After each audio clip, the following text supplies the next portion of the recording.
Hi, good Saturday afternoon. It's really sunny here today, so I was out for a little while this morning. My husband, we decided, I have a couple of raised beds out there, which I'll show to you sometime. But they're close to the hedge on one side of my property, and they were getting too much shade from the hedge, so we decided, I suggested it, and my husband went and started working on thinning some of the hedge, which I'm going to show you in a little movie that I'll insert.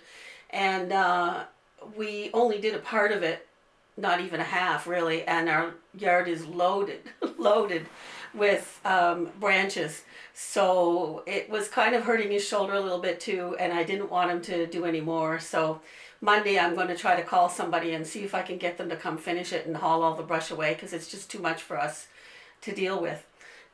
Anyway, so after being outside for a little while this afternoon, I have to be careful, because if I'm standing or walking or doing too much, then I suffer later with my hip and my back. So I came in and had lunch, and then I sat out on my deck for a little while in the sun, read a magazine for a bit, had a cup of tea, and then I came in and I just did a little work on the cow, the background for the cow, which I'll put a picture in here just to show you.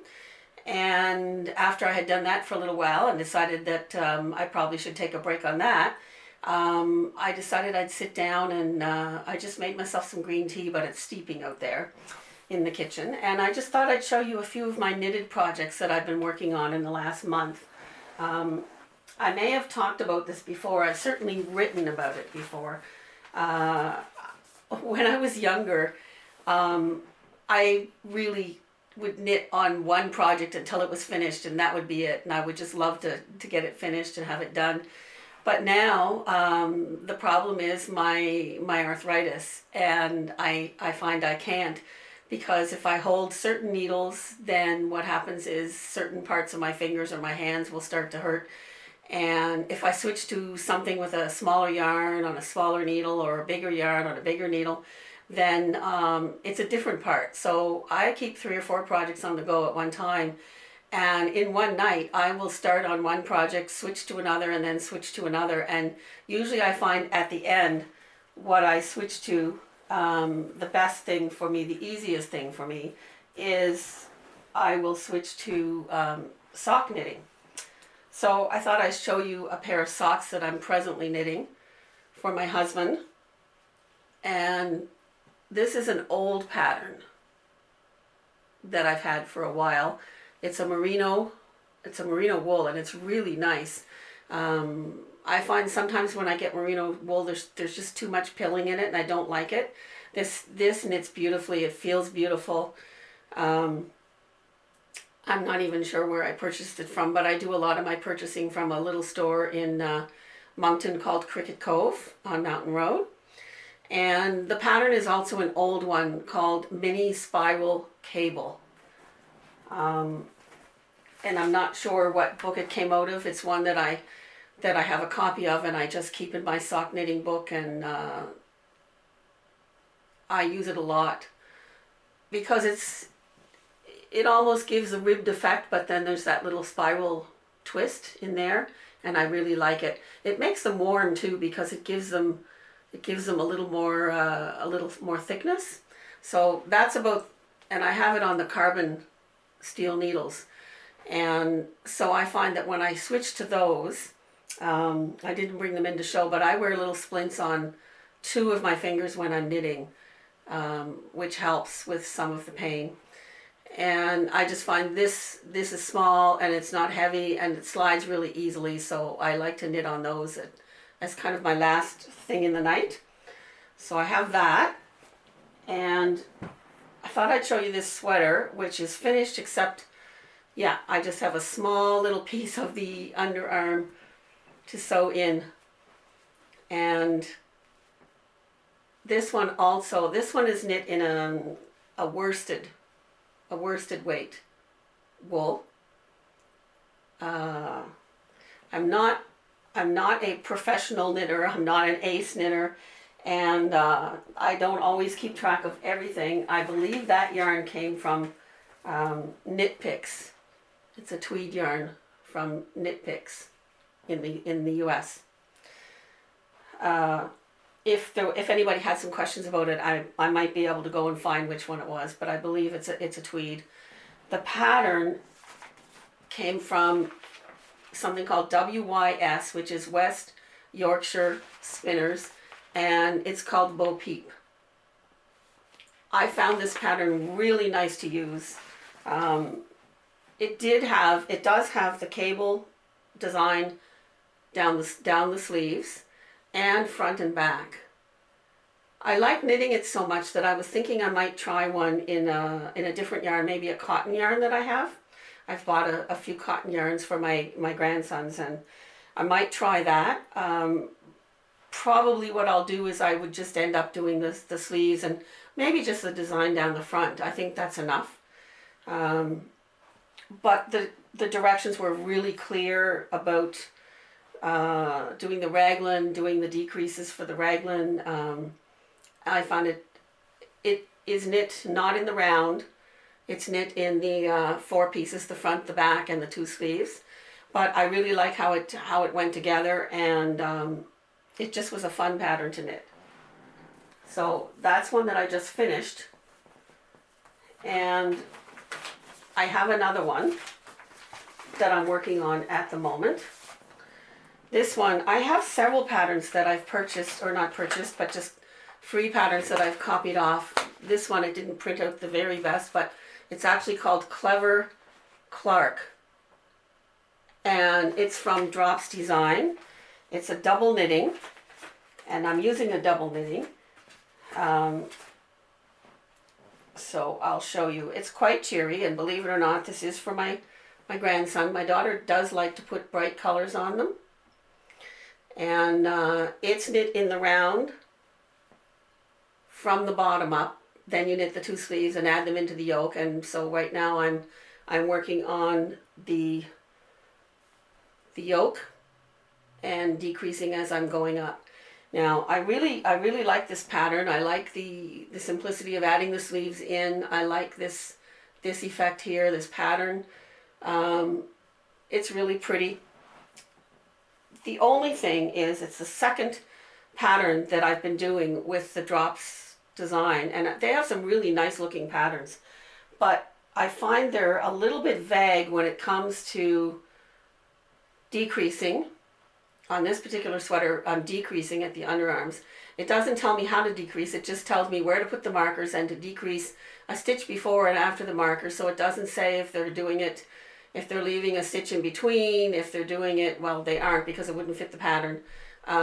If they're doing it knit 2 together, slip, slip, knit, it just doesn't say. So I had to I'm just doing knit 2 together and assuming it's going to look all right.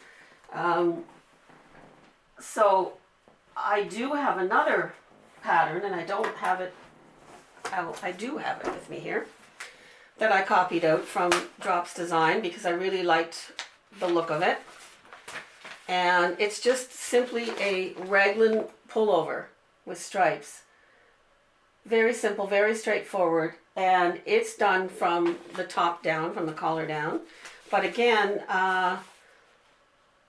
very lengthy instructions, but when you get to the part where they're increasing at the raglan, coming down the yoke, again, it's vague. It just says, to put the markers in and increase your stitches, and it doesn't really give you directions in how it just says increase. And they're not in the beginning of the pattern either. So what I did was I went online and I just looked up a tutorial on how to increase a raglan from the top down. And it has a, I'm trying to think, yes, it's a make one stitch from the make one front ways and make one back ways, and they leave 2 stitches. They left 2 stitches. I watched the tutorial in between, and it looks much neater because I started it out just kind of winging it, and it did not look good at all. So this is where the sleeve area is. Here, I've just started it. And I don't know if you can actually see there's an increase area right here, and it looks quite neat. It was messy the way I was trying to do it the other way. So I had to go and look up a tutorial on how to do that, and I started it and I ripped it out and went and got the tutorial and started it over. So and then what I did was I made a little note on my pattern of how I did it. So yes, it's called M1R. So make one through the back, and it gives a right twist, and then there's an M1 left, which gives a left twist. So I can easily look those up again online, but I remember how to do it, and I just made a little note of that beside. So that's the only thing with those patterns is, like, I'm used to. I've been knitting for a long time, but I wouldn't call myself, a really professional quilter. I know most terms, I can do most things, but I just found it a little confusing because I'm used to, when I get there, it'll tell you to put the marker in, and it'll tell you to knit to one stitch before the marker, increase a certain way, knit one stitch, increase another way, and it didn't do that here. It just said put the markers and increase on each side. And so you have to go and look that part up yourself. But there are some really nice patterns there, so I do recommend them. And then the last thing I'm working on, I like something that's kind of mindless, and this is just a baby Afghan that I'm making, and I think it's a 60% cotton. It's called Caron Cotton Cakes. So I think it's 60% cotton, 40% acrylic. I really like the feel of it, and I think for a baby quilt, I'm looking to see if it's washable. Yeah, it's washable, but not, I don't think you can put it in the dryer. Machine washable and dryable, so that's really great for a baby blanket. And I don't have the pattern. It's in my head right now. I suppose I should write it down. It's kind of a zigzag. It's quite simple. It just is all garter stitch. One row is plain garter stitch. The next row has the pattern in it. And I believe I got it off of, again, if somebody messaged me and they really wanted it, I can go search for it and find it. I believe I got it off of the Michael's website and Caron Cakes patterns that they have, their free patterns. So I could definitely find it for you if you want it. And if I do find it, I might put a link in the bottom for you if you'd like that. So I just thought I'd show you just some of my little knitting projects. This sweater that I'm knitting on here, what I do is I just leave it here in my room, in my studio, and when I decide to stop sewing and take a break and just have my tea and a little snack, and I might put a show on my my computer. I have I have the 27-inch screen for my small computer, and I'll put on something on YouTube or a little movie or something, and I'll sit here and I'll do some handwork or do some knitting, and so I just leave that here rather than dragging it back and forth to the living room. And I also thought you might like to have a look at this. This is my latest baby quilt, and I just finished all of the squares yesterday, half square triangles. I really like the colors and the patterns. It's a pattern that I found online, and I didn't see even a name for it. I just saw a picture on Pinterest, and it was done as a table runner, so just this part right here, which I think if you're doing just that part, you can see, excuse me, that it looks like a twisted rope. So I decided to do 3 of them and make it into a baby quilt. It might become a little more clear once I get it all put together, but I do find you have to kind of strain to see the pattern, so I don't know if it's a little too busy or not, but the baby won't know. And they do like to, I know if you put the quilts on the floor and the baby's on top, they will look at the patterns, and it will attract them. Anyway, it was fun to do, so that's the one I'm working on right now, and I know you can't see it there, but I've got the very top first row put together, and that's what I will do. Sometimes I work at this at night. If I'm doing my artwork in the afternoons, at night sometimes I want a little bit of easy sewing, and I'll come in here after supper when it's still bright out and I'll do a little bit on this. So I may put a row together tonight. We'll see. Anyway, that's about it for today for my projects. I think I might have talked about this before because I've been a while, but this is a book that I'm reading right now. It's called Educated by Tara Westover, based on a true story. It's written by her, Tara Westover. She grew up in rural Idaho, 1986.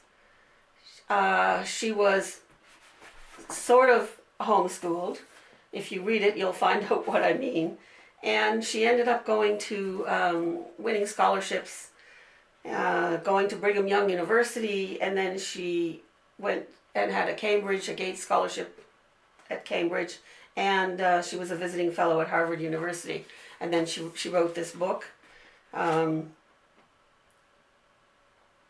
She eventually received a PhD in history. I find it really good. It's riveting, and I can't wait to finish it up. The things that go on in the book, you would really think that it would be a horrible book to read, because the way she was brought up is horrifying when you think about it. But she writes about it so matter-of-factly, and at the time when she was living in it, she questioned some things, but she wasn't really aware of the outside world. They were Mormon, and she wasn't really aware of, what was right and what was wrong. And her father was very unstable, to say the least. And she doesn't describe it in terms of she suffered, but not so much. She believed in her father, and believed in, I guess, what he was doing. And it wasn't until she got a little older, 16, 17, and she didn't even know how to read. Like, he said she was homeschooled, but they didn't teach them very much. They just had them out working. And anyway, it's a really interesting book. And her journey, I just found it's just amazing, unbelievable to read about some of the things that she and her family went through. I recommend it. This is the time when I really need something not too sad, not too stressful for me to read right now. There's enough around me going on, and I just need something. I like something intelligent, literary, if that doesn't sound too snobby. Something that, that really interests me and has something to say, something that's well written. And this definitely is.